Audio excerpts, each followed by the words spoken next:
अब नेक्स्ट हम लोग देखते हैं वो है प्ल्यूटेंट्स। ठीक है, हमारा जो नेक्स्ट टॉपिक है वो प्ल्यूटेंट्स का है कि प्ल्यूटेंट जो है ना बेसिकली ये एक वेस्ट मटेरियल होता है दैट प्ल्यूट्स एयर, जो हमारी एयर को प्ल्यूट करता है, उसको बेटा खराब कर देता है। ठीक है, इसमें वाटर भी शामिल है, इसमें सॉइल भी शामिल है, क्योंकि प्ल्यूटेंट हमारे पास सिंपल हम कह सकते हैं कि these are the materials, these are the waste materials that cause pollution, जो पोल्यूशन को क्रिएट करते हैं। ठीक है, अब देखो बेटा प्ल्यूटेंट्स जो है ना ये कितने खतरनाक होंगे ये डिपेंड करता है कुछ फैक्टर्स के ऊपर, जैसे कि उसने यहाँ पे आपको बताया हुआ है कि 3 factors determine the severity of प्ल्यूटेंट्स,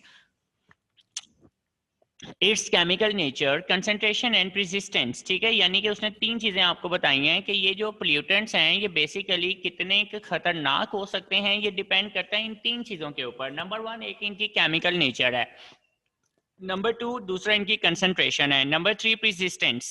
अब केमिकल नेचर का मतलब देखें बेटा, कुछ ऐसे बी गैसेस होती हैं जो कि हमारे लिए इतनी हार्मफुल नहीं होती लेकिन वो प्ल्यूटेंट्स के तौर पर काम करती हैं। जैसे कि आप कह सकते हो कार्बन डाइऑक्साइड गैस हमारे लिए एक बहुत ही बेहतरीन गैस है क्योंकि उसके बगैर हम सर्वाइव नहीं कर सकते हैं, लेकिन अगर उसकी कंसंट्रेशन में बहुत ज्यादा इजाफा हो जाता है, ठीक है, तो ये अब कंसंट्रेशन बहुत ज्यादा बढ़ा देंगे तो it is dangerous for us, ये हमारे लिए डेंजरस है। इसी तरह अब केमिकल नेचर के लिहाज से वो डेंजरस नहीं है, लेकिन हाई कंसंट्रेशन जो है it is dangerous for us, ये हमारे लिए बहुत डेंजरस है। ओके बेटे, क्योंकि ये हीट को इतना ज्यादा ट्रैप कर लेगी कि हमारा सर्वाइवल मुश्किल हो सकता है। तो दोनों पॉइंट आपको क्लियर हो गए होंगे। इसी तरह कुछ गैसेस ऐसी होती हैं या कुछ केमिकल कंपाउंड्स ऐसे होते हैं जिसकी माइनर सी कंसंट्रेशन जो है ना कंसंट्रेशन वो भी, ठीक है, उसकी माइनर सी कंसंट्रेशन जो है वो भी हमारे लिए बहुत डेंजरस हो सकती है, डेडली होती है।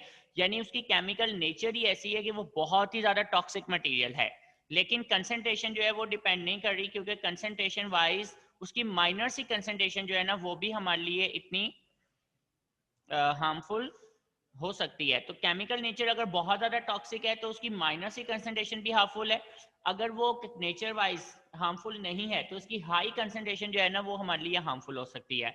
दूसरी तरफ रेजिस्टेंस का मतलब ये है कि अगर वो एयर वाटर या सॉइल में एंटर हो जाता है तो वो कितनी देर तक वहां पर रहेगा, उसका टाइम पीरियड क्या होगा।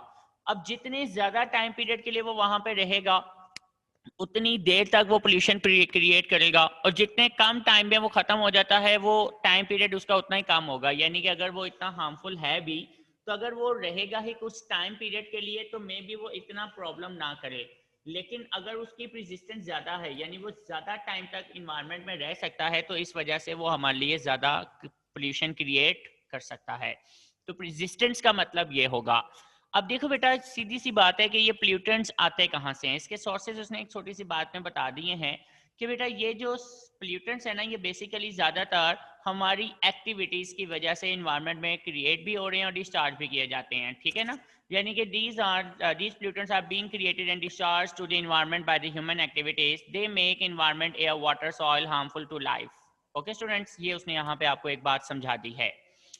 अब इसके बाद हम लोग आगे देखते हैं कि प्ल्यूटेंट्स जो हैं वो याद रखिएगा, these are the chemical substances which cause pollution, जो पोल्यूशन को कॉज करते हैं, जो पोल्यूशन की वजह बनते हैं।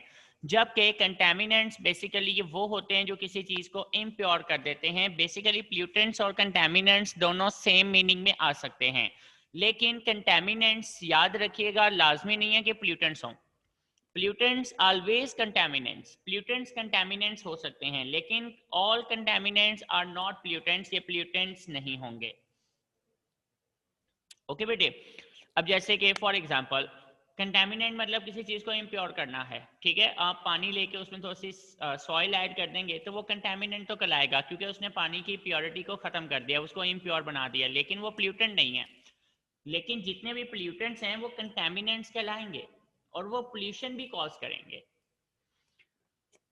ओके स्टूडेंट्स, कल फिर इंशाल्लाह इसको अब हम आगे कंटिन्यू करेंगे इस टॉपिक को, और इसके साथ साथ कल हम लोगों ने ग्रीन हाउस इफेक्ट अब आगे पढ़ना है, इसमें पोल्यूटेंट्स और टाइप्स ऑफ पोल्यूटेंट शामिल है टॉपिक, और उसके बाद डायरेक्ट हमारे पास green house effect and global warming का टॉपिक आएगा। ठीक है, लेकिन उससे पहले कल मैं आपसे ट्रोपोस्फेयर और स्ट्रेटोस्फेयर ये दोनों टॉपिक्स जो है ना वो 1 बाय 1 आप लोगों से सुनूंगा। ठीक है, तो आप लोगों ने इसको लर्न करना है, यही आपका होमवर्क होगा। Thank you very much.